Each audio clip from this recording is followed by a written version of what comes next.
నమస్కారం. ఈ మధ్య ఈ కార్ రేసు కేసులో లొట్టపీసు అనే పదం చాలా వాడుకలోకి వచ్చింది. ఏ క్షణాన ఏ ముహూర్తాన కేటీఆర్ ఈ కేసు గురించి పోయే కేసే అనే ఉద్దేశంతో లొట్టపీసు కేసు దాంతో ఏమవుతుంది అనే మాట రాగానే చాలామంది గూగుల్ తల్లిని వెతుకుతున్నారు. గూగుల్ తల్లి ఏమని చెప్తుందేమో అని చెప్పి. ఆ మాట స్థానిక పరిభాషలో చెప్పాలంటే రకరకాలుగా ఒక చెట్టుకు ఒక పేరు అది లొట్టపీసు అంటే లోపట రంధ్రం ఉంటుంది. అది బాగా మనకు గుర్రపు డెక్క ఎట్లా విస్తరిస్తుంది నీళ్ళల్లో, ఇది నీళ్ళు ఉన్నా లేకున్నా సరే మామూలు భూముల్లో ఎక్కడైనా మురుస్తుంది. అది అసలు చావద్దు, అది చావని చెట్టు. అది అంటే మామూలుగా లోపటంతా బొంగులాగా ఉంటుంది కనుక మనకు వెదురు బొంగు ఎట్లాగో అది వెదురు బొంగు చాలా స్ట్రాంగ్ ఉంటుంది. కానీ ఇది అట్లా కాకుండా లోపల ఒక హోల్ లాగా ఉంటుంది కనుక అక్కడికి గ్యాప్, దాంతో లొట్టపీసు అంటారు. దాంతో తూటు చెట్టు అని కొన్ని చోట్ల అంటారు. ఖమ్మం జిల్లాలో మరో పేరు ఉంది. అంటే ఒక్కొక్క ప్రాంతానికి ఒక్కొక్క పేరు ఉంది. ఉదాహరణకు సర్కార్ తుమ్మ అంటారు, లేకుంటే పట్నం తుమ్మ అంటారు, అది వేరు.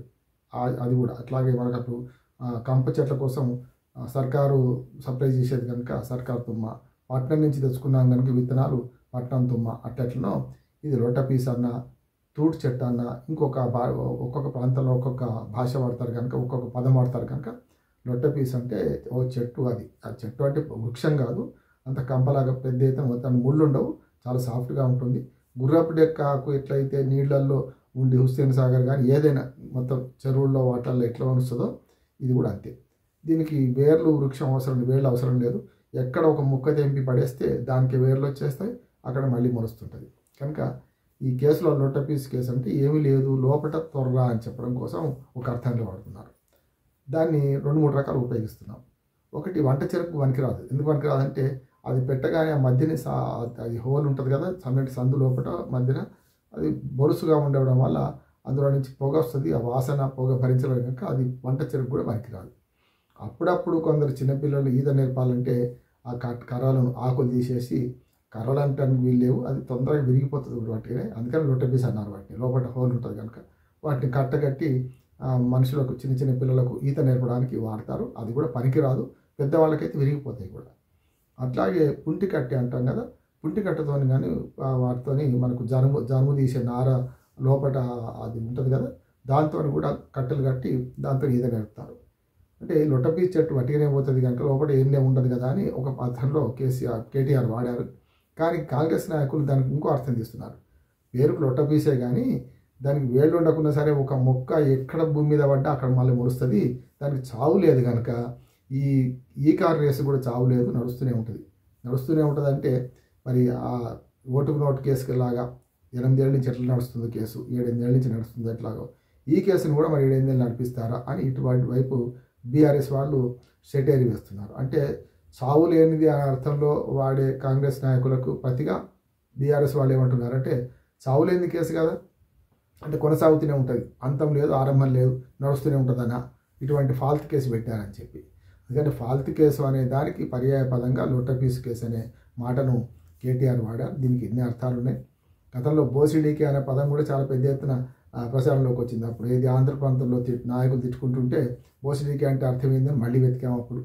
అట్లాగే లొట్టపీసు అనే దానికి అర్థం ఏంటిదని ఇప్పుడు వెతుకుతున్న క్రమంలో నేను చెప్పాను కదా, అది ఒక వెడల్పాటి ఆకులతో ఉన్న ఒక చెట్టు అనకూడదు, ఒక సముదాయం అంతా కూడా. అంతే రకరకాల కంప చెట్టు ఎట్లా మొలుస్తాయో ఎంత వీలైతే అంత విస్తరిస్తుంటుంది. ఎంత దూరం పోతే దాని వేళ్ళు అంత దూరం కొత్తవి వస్తూనే ఉంటాయి.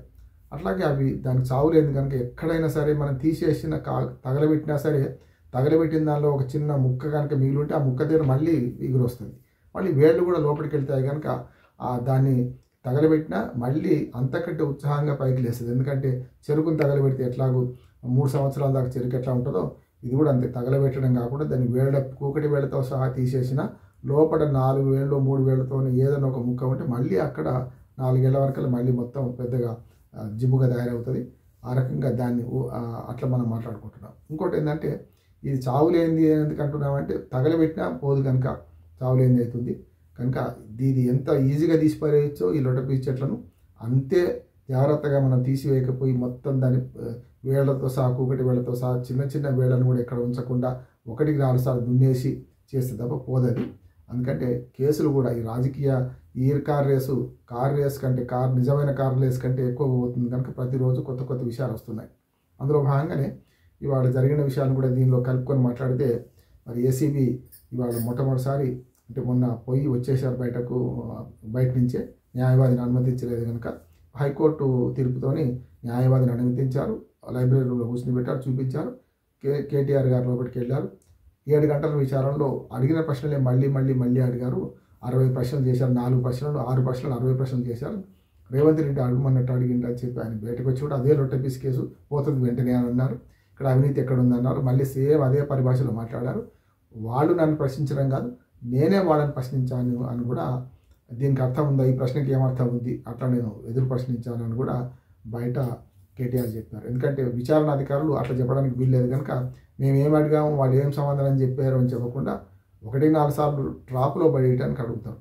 కానీ కేటీఆర్ దేశం ముదిరే కనుక ఆయన ట్రాప్లో పడ్డా లేదా రేపు పొద్దున కోర్టులు తేలుతారు. ఎందుకంటే ఈ ప్రశ్నలకు జవాబులు తెప్పించుకునే క్రమంలో ఆయన ఏం చెప్పారు, వాళ్ళు ఏం రాసుకున్నారు, దీన్ని ఎట్లా ఎస్టాబ్లిష్ చేస్తారు, ఈ కేసును అవినీతి ఉందని ఎస్టాబ్లిష్ చేయడానికి ఆయన కింద పనిచేసిన అప్పటిదాకా మున్సిపల్ శాఖలో పనిచేసిన ప్రిన్సిపల్ సెక్రటరీ అరవింద్ కుమార్ కానీ, అట్లాగే హెచ్ఎండి అధికారి రెడ్డి కానీ వీళ్ళ సాక్ష్యాలను ఆధారం చేసుకొని క్రాస్ చెక్ చేసుకుంటుంటారు. ఎక్కడైనా సంతకం ఇరికిందా లేదని చెప్పి.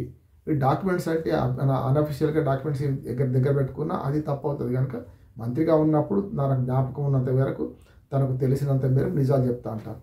అది కూడా బహిరంగంగా చెప్పడానికి కూడా వీల్లేదు.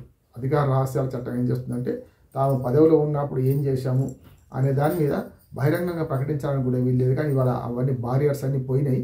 ఎట్లా పడితే అట్లా మాట్లాడుకుంటున్నారు. ఈ కేసు గురించి అయితే అసత్యాలు, అర్ధసత్యాలు, అనేక రకాలుగా ఎవరికి అనుకూలమైన వాదనను వాళ్ళు ఇప్పిస్తున్నారు. మీడియా ట్రయల్, దాంతోపాటు కోర్టు ట్రయల్, అసలు కోర్టు ట్రయల్ జరుగుతలేదు కానీ మీడియా ట్రయల్, అట్లాగే ఈ చర్చలు, రాజకీయ పార్టీల ఎకసెక్కాలు వీటి మధ్యనే జరుగుతుంది. అసలు నిజాలు బయటకు వచ్చి ఇందులో 55 కోట్లు ఎవరికి వెళ్ళినాయి, ఎక్కడికి వచ్చాయి, మళ్ళీ ఎవరి దగ్గర నుంచి ఎట్టే వచ్చాయి అనేది ఏమన్నా తెలిస్తే తప్ప నిజాలు బయటపడు. సరే, ఇప్పుడైతే జరుగుతున్న క్రమంలో చట్టం తన పని తాను చేసుకుపోయే క్రమంలో ట్రయల్ కోర్టుకు అప్పచెప్పింది. హైకోర్టు కూడా ఏమన్నదంటే మనం ఇక్కడ ట్రయల్ కోర్టు కాదు హైకోర్టులో కనుక విచారణ జరగనివ్వండి, ఆ తర్వాత సహకరించండి అని చెప్పుకుంటూ మీకు ఏమైనా కష్టం వస్తే మళ్ళీ రమ్మని కూడా కేటీఆర్కు అభయాస్తం ఇచ్చింది హైకోర్టు. దీంతో పోయిండు. ఇవాళ అడిగిన ప్రశ్నలు జవాబులు చెప్పిండు. మళ్ళోసారి సంక్రాంతి తర్వాత మళ్ళీ పిలుస్తా అన్నారు.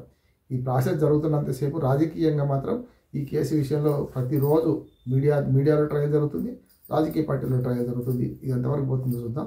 మొత్తం మీద అసలైన సమస్యలు పక్కదారి పట్టించడానికి, ప్రజల మనసును డైవర్ట్ చేయడానికి మైండ్ గేమ్ రాజకీయాల, డైవర్షన్ పాలిటిక్సా అనేది తేలుతుంది. పంచాయతీ ఎన్నికల వరకు ఇది కొనసాగుతుంది నేను అనుకుంటున్నాను. అట్లాగే ఈ గేమ్ చేంజర్ దానికి పర్మిషన్ ఇవ్వడం కూడా ఏదైతే బెనిఫిట్ షోకు అది మరొక వివాదం రేపటి నుంచి మొదలవుతుందని నేను అనుకుంటున్నాను. నమస్కారం.